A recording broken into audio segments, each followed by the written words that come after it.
Grandpa died last night, my father said. We need the safe combination before the bank freezes everything. Then I heard my mother laughing in the background. Finally. Call the broker. We sell by noon. I didn't scream. I just hit mute and looked across my kitchen table. Grandpa was sitting right there, alive, sipping his coffee and listening to his own son bury him for a payout. I didn't say a word. I didn't gasp. I just tapped the mute button on my screen and set the phone face down on the granite counter. The kitchen was dead silent. The only sound was the hum of the refrigerator and the slow, rhythmic breathing of the man sitting across from me. Archibald. My grandfather. He wasn't dead. He wasn't even sick. He was sitting in his usual spot, wearing his flannel robe, holding a mug of black coffee with a hand that didn't shake. He had heard every word. The death announcement. The demand for the safe code. The laugh. He looked at the phone. Then up at me. His eyes were dry. There was no shock in them. Only a cold, heavy resignation. It was the look of a man who had just confirmed his worst suspicion. I grabbed a legal pad and a marker from the junk drawer. My hands were trembling, but not from grief. Adrenaline was flooding my system, making my fingers feel thick and clumsy. I wrote 4 words in block letters and slid the pad across the island. They want the code. Grandpa looked at the paper. He took a sip of coffee, the steam curling around his face.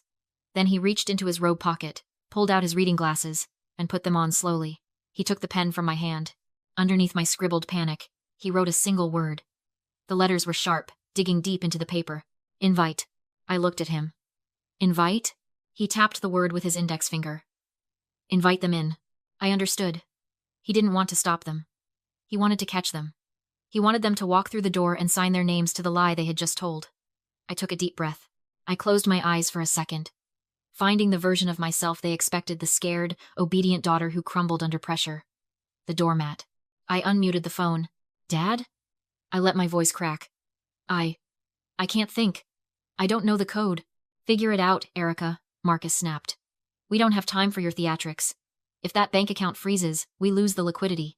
I don't have the numbers, I stammered, ramping up the panic. But, wait. I found something else. Last week, when Grandpa was here, silence on the line. What did you find? A letter. In his old coat pocket.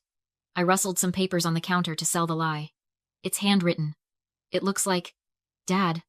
I think it's a will. A new one. Read it, he commanded. It says he knows he's been hard on you. It says he wants to make it right. I paused, letting the bait dangle. It leaves everything to you, Dad. The house, the accounts. All of it. Sole beneficiary. I heard a sharp intake of breath. Then my mother's voice. No longer laughing, but sharp with greed. Read the date. Is it dated? Yes.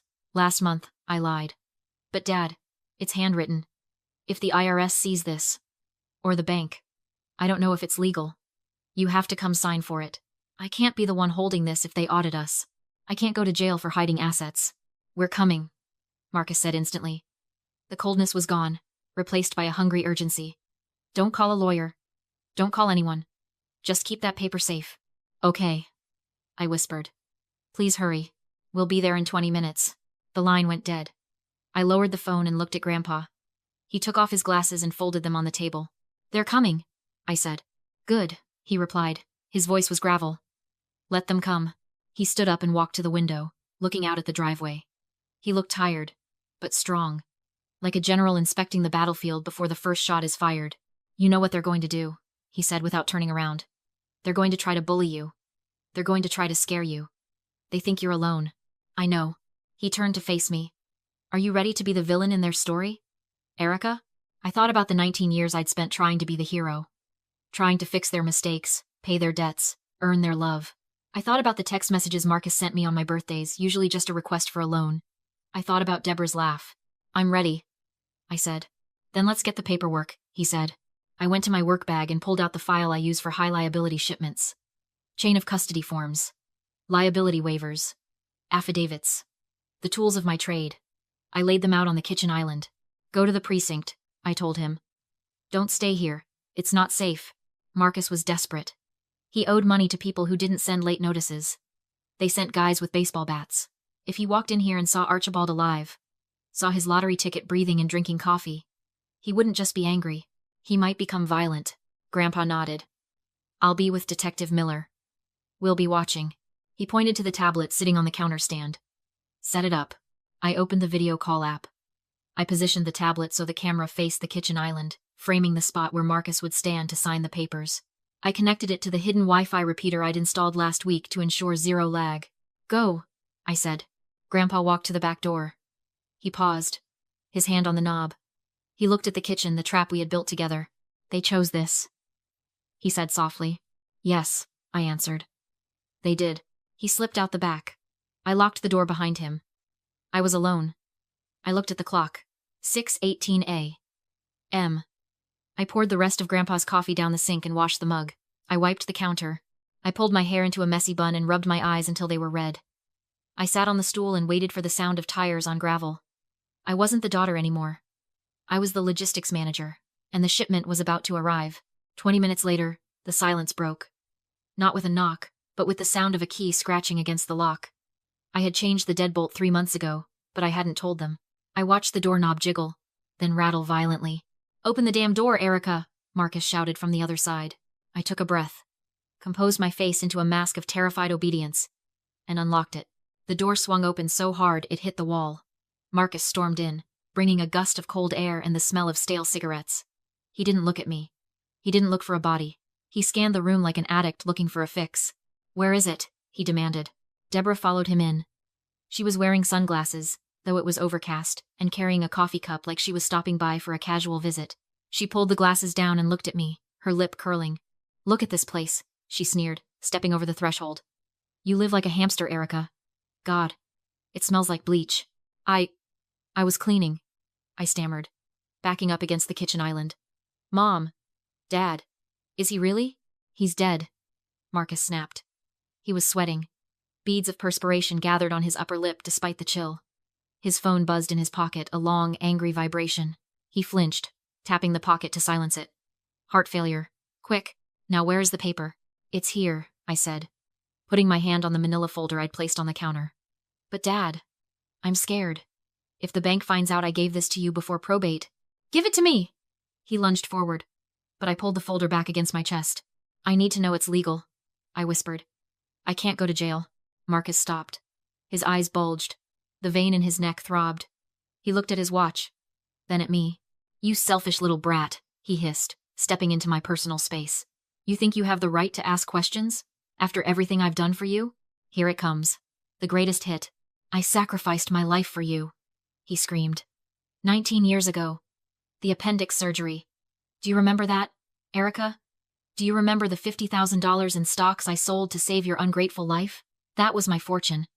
That was my retirement. I went bankrupt because of you. I flinched. I'd heard this story 1,000 times. It was the foundation of my existence. I was the debt that could never be paid. The reason they were poor. The reason he was angry. I looked down at the floor. I know, Dad. I'm sorry. Then I heard a sound that froze my blood. A giggle. I looked up. Deborah was leaning against the doorframe, checking her nails. She was laughing. Oh, Marcus, stop it, she said, shaking her head. She actually believes that? It's pathetic. Marcus froze. He shot her a warning look. But Deborah didn't care. She was bored. She still thinks you sold the Apple stock for her surgery, she cackled. Honey, your father sold those stocks 3 months before you got sick. He lost it all on the ponies in Vegas. Every cent. The world stopped spinning. I looked at Marcus. He didn't deny it. He just looked annoyed that she'd ruined his flow. It doesn't matter, he muttered. Money is money, but it mattered to me. For 19 years, I had carried that guilt like a stone in my gut. I had eaten instant noodles so I could send them checks. I had worn thrift store clothes to save money for his bills. I had let them treat me like a burden because I thought I was a burden. It was a lie. All of it. I wasn't a $50,000 mistake. I was just the excuse he used to cover his gambling addiction. The sadness I had been holding on to, the tiny, childish hope that they loved me, evaporated. It didn't fade. It burned off instantly, replaced by something cold and hard and incredibly sharp. I looked at the man sweating in my kitchen. He wasn't my father. He was a parasite. Give me the damn will, Marcus growled, holding out his hand.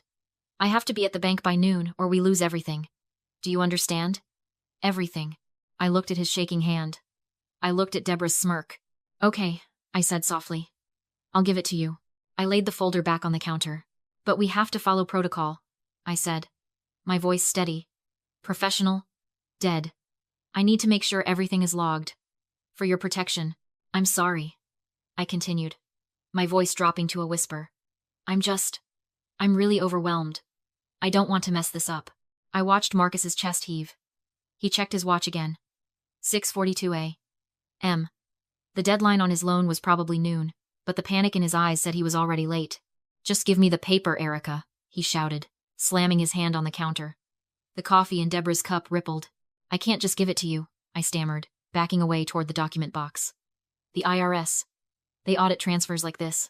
If I don't have a chain of custody, they'll think I stole it. They'll freeze my accounts too. I saw the gear turn in his head. He didn't care about me, but he cared about the IRS freezing his potential payout. Fine, he spat. What do you need? Just a log, I said. Standard transfer protocol. Like at work. I opened the file folder. My hands were steady now, moving with the muscle memory of 5 years in logistics. I wasn't the scared daughter anymore. I was the manager processing a high-risk shipment. But to them, I was just Erica, the girl who took too long to order dinner. I laid the documents out on the kitchen island. I smoothed the edges. I made sure the lighting from the pendant lamp hit the signature line perfectly. I wasn't just arranging papers. I was setting the stage for the camera hidden in the black box 3 feet away. You're making this so complicated, Deborah sighed, rolling her eyes. It's a piece of paper, Erica. Not a bomb.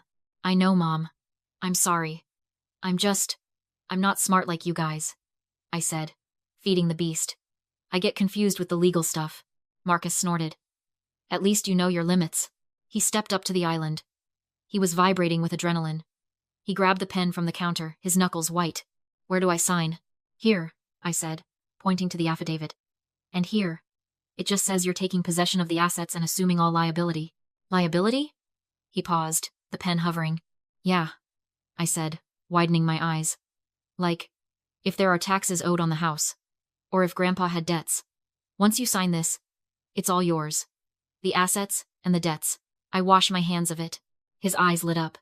He wasn't hearing risk. He was hearing ownership. He was hearing mine. Good, he muttered. Give it all to me. He bent over the paper. I took a half step back, ensuring I wasn't blocking the line of sight from the document box. The tablet inside was recording every bead of sweat on his forehead, every twitch of his greedy fingers. You really are useless, he mumbled as he scribbled his initials on the first page. Can't even handle a simple inheritance without turning it into a federal case. I'm trying, Dad, I said softly. I just want to do the right thing. The right thing would have been dying of appendicitis when you were 10, he muttered. He didn't look up. He didn't see the look on my face. He didn't see the logistics manager noting the time. 6:45 a.m. The package was signed for. Acceptance of delivery. He flipped to the last page. Is this it? He asked. The final signature?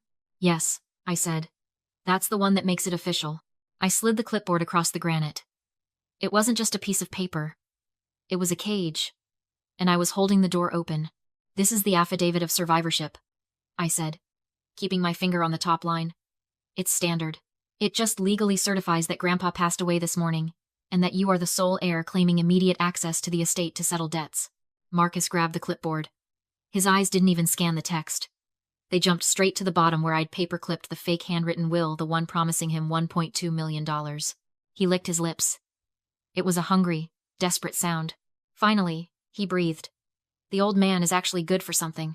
Dad, wait, I said, touching his arm gently. You need to read the bold print. Right there. I pointed to the paragraph just above the signature line. I, Marcus Carter, certify under penalty of perjury that Archibald Carter is deceased as of 6 a.m. on this date. I assume full criminal liability for the liquidation of these assets. I know what I'm signing, Erica, he snapped, shaking my hand off. I'm not an idiot. It means the money is mine. It means, if anything is wrong, if he had debts, or if the time of death is off, if you go to jail, I whispered, widening my eyes. That's why I can't sign it. I'm too scared. Coward, Deborah muttered from the doorway. Just sign it, Marcus. The broker is waiting. Marcus's phone buzzed again on the counter. A text message. He glanced at it, and the color drained from his face. Final warning. That was the push. The fear of the debt collector outweighed the fear of the law. He uncapped the pen. The tip dug into the paper as he scribbled his signature. He didn't just sign it. He attacked it. He was signing away his father's life to save his own skin. There, he said, slashing the final S. Dated and signed. Satisfied? I looked at the ink, still wet. It was perfect. He hadn't just lied to me. He had sworn a false oath on a legal document, intending to defraud an estate, while the victim was watching on a live feed 3 feet away. It was identity theft. It was perjury. It was attempted grand larceny. And he had done it with a smile. One more thing, I said, reaching into the folder. The code requires a witness signature. Mom? Deborah pushed off the wall, her heels clicking on the tile. She looked annoyed to be involved, but the smell of money was too strong to resist. Give it here. She sighed, and signed beneath him. Witness to beneficiary statement. Just like that, she wasn't a laughing bystander anymore. On paper, she was an accessory. Perfect. I took the clipboard back, filed the page beside the document box. Liabilities settled. Marcus was practically shaking. The code, Erica. Give me the damn code. I searched his face for the dad who once lifted me onto his shoulders. Nothing. Only a stranger who'd trade my future like a poker chip. It's in the box, I said, pointing at the black fireproof case. Bonds, cash, account keys. Grandpa kept everything in there. Marcus reached for it like it was a treasure chest, never realizing it was a coffin. He paused, glanced at the signed affidavit, then at me, and smiled cold and cruel, like he'd learned he could kick a dog and it wouldn't bite. Tap, tap, tap. He tapped my cheek with the pen. See? Was that so hard? He leaned in, savoring it. You're shaking. You were always weak, Erica. Like your grandmother, terrified of breaking rules. He turned to Deborah, pointing at me like furniture. She finally learned her place. She isn't a partner. She's staff. Deborah snorted. Just open the box, Marcus. In a minute. He wanted to make the hierarchy stick. He whispered, breath hot with sweat and victory. You were born to fix my mistakes. That's your only value. Don't ever try to be the boss again. Then he straightened. Now. Give me the numbers. 1. Beep. 9. Beep. 4.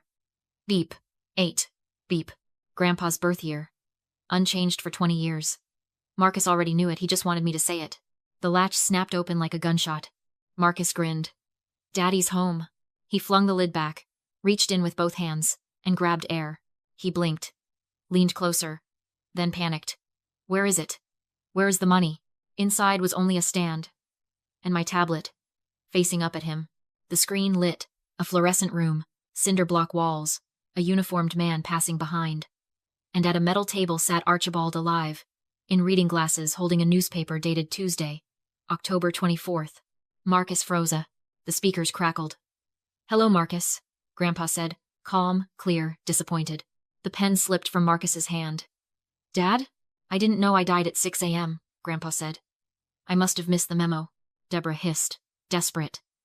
It's a recording. A trick. He's dead. You said he was dead. I'm not dead, Deborah, Grandpa replied. But you are in a lot of trouble. Marcus stammered about the hospital until Grandpa cut him off. You didn't get a call. You made the call.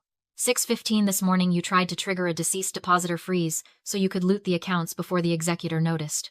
Marcus's face drained. He pointed at me, shaking. You set me up. I didn't set you up, I said evenly. I followed protocol. I lifted the clipboard. You just signed an affidavit of survivorship. Dad certifying under penalty of perjury that Archibald Carter is dead. And you witnessed it, Mom. Marcus lunged. Tear it up. Don't move. The command came from the tablet. A man in a suit leaned into frame, badge up. Detective Miller. Portland Police Bureau. Financial crimes. Mr. Carter. He said. This feed is recorded. We have your location, your digital footprint, and now your signature on a fraudulent legal document. Marcus looked for an exit like a rat in a sealed maze. It's a misunderstanding, he babbled. A prank, we were just playing along. I told you I found a will, I said. I didn't tell you to sign a federal document claiming a living man was dead. Deborah lunged at me, hand raised. Deborah! Grandpa barked, the old command voice. Sit down. She froze, then collapsed into ugly sobs. Why? Marcus whispered to the screen. Dad, I needed the money. I owe people. Then you should have asked, Grandpa said. Instead, you tried to bury me while I was still drinking my coffee. He exhaled. Tired. Police are 5 minutes out. Not to Erica's. To yours. Search warrant for your computer. My computer? Marcus croaked. Identity theft. Wire fraud. Elder abuse. the detective added. Long list. Marcus turned to me, stripped of arrogance. Erica, please, give me the paper. I'll go. You'll never see me again. I looked at the ink. I can't. It's already logged. I tapped the screen. Upload complete. Grandpa's voice landed like a verdict. It's too late. They're heading to your house. Deborah grabbed Marcus's jacket, shaking him. You said we wouldn't get caught. You said she was stupid. She isn't stupid, Grandpa said softly. She's organized. Marcus's eyes filled. Erica, I'm your father. I met his gaze, thinking of everything he'd gambled away. I know who you are, I said, calm as a closed file. You're a liability. I raised the clipboard. Chain of custody is secure. Logged at 6:45 a.m. It's evidence now. Deborah gasped. Run! They bolted car doors, slamming, engine screaming, racing home to delete files that were already preserved, racing toward a squad car already waiting. Then silence. I stood alone in the kitchen. On the screen, Grandpa rubbed the bridge of his nose, old, tired, but free. Are you okay, kid? The air felt lighter. Cleaner. I'm okay, I said. I'm really okay. I'll see you in an hour, he said. Miller wants a statement. I'll be here. The screen went black. I poured coffee, opened my banking app, and found the scheduled transfer. $2,000, set for tomorrow. Cancel recurring payment. Are you sure? I smiled. Yes. Then I opened contacts, scrolled to Dad, and hit delete contact. Then Mom. I walked to the window with my coffee as the sun burned off the morning fog. It tasted like ownership. Like my life was finally completely mine.